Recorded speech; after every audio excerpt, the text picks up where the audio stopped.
A club just broke its own transfer record. And with that one move, it turned an Italian midfielder into the most expensive player his country has ever produced. Which club? The one mocked for years for never spending. Tottenham. Sandro Tonali, Newcastle to Tottenham, done. A club record £100 million, 92.5 million fixed, plus 7.5 million in add-ons. On paper, a big club making a big signing. But put Tottenham and £100 million in the same sentence, and the timelines froze. This is the club that has been teased for years as the one that won't open the wallet. And it gets stranger because of where they were 3 months ago. Tottenham survived relegation on the final day of last season. It would have been their first relegation in 49 years.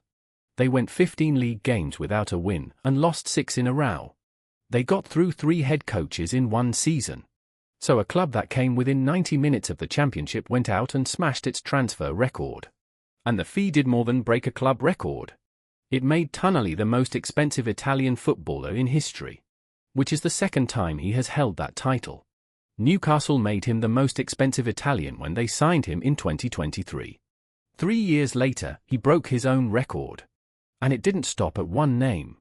Look at the whole summer, and the picture changes.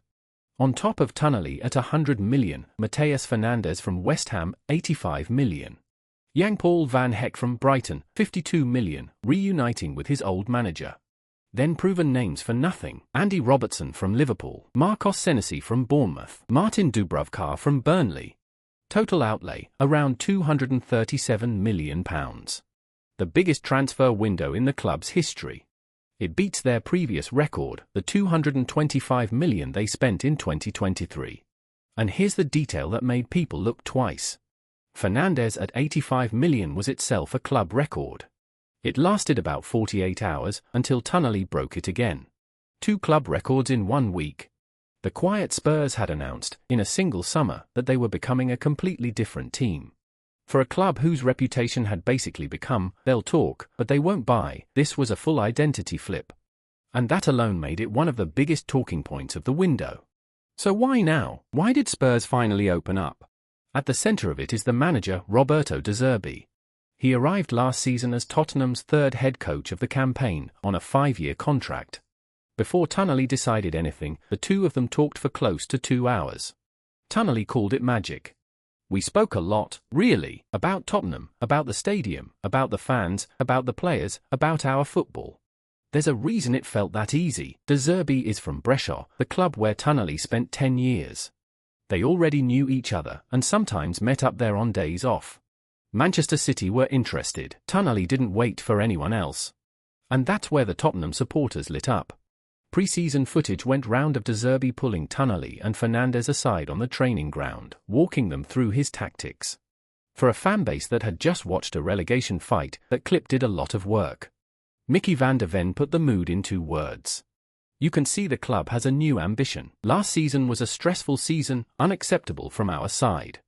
So to leave all of that behind and go into the new season fresh means a lot. And De Zerbi didn't hide from it either. Their ambition has been clear: to build a team capable of reaching great achievements. And to do that playing a style of football that excites and inspires our supporters.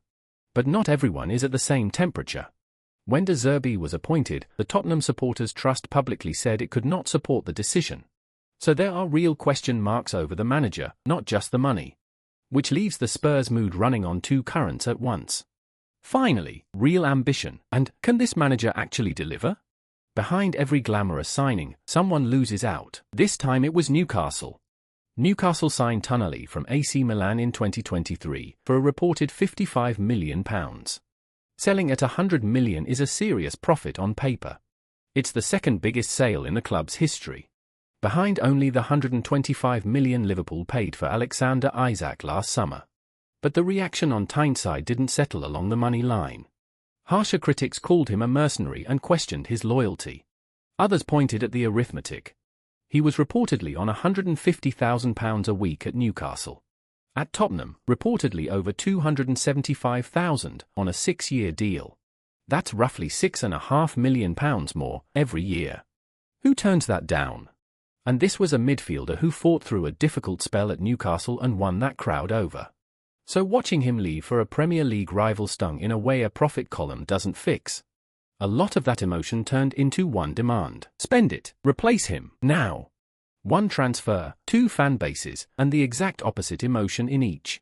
And here the oldest debate in football flares back up. Does spending big actually get you closer to trophies? Because Tottenham have been here before. This 237 million tops their previous record window. And that earlier splurge did not turn into silverware. So the reaction splits cleanly. One side, this time the manager and the squad are different. This is a real push. The other, Spurs are always the champions of the summer. Money doesn't guarantee trophies. And there's a sharper version of the doubt. They're spending like title challengers off the back of a season their own players called unacceptable. Is that ambition, or is it panic? What isn't in doubt? This window, the most aggressive club in the Premier League was Tottenham. And the pressure that comes with 237 million is now theirs to carry. So let's line it up. The club famous for not spending just made an Italian the most expensive player his country has ever produced. Not one signing, 237 million, the biggest summer in the club's history. Does Zerbi set the plan? The fans split between hype and doubt. And Newcastle lost a star with their own support divided. Which leaves one question. Is this finally a real statement of intent? Or one more expensive summer that ends with empty hands? Tell me where you land. Drop it in the comments.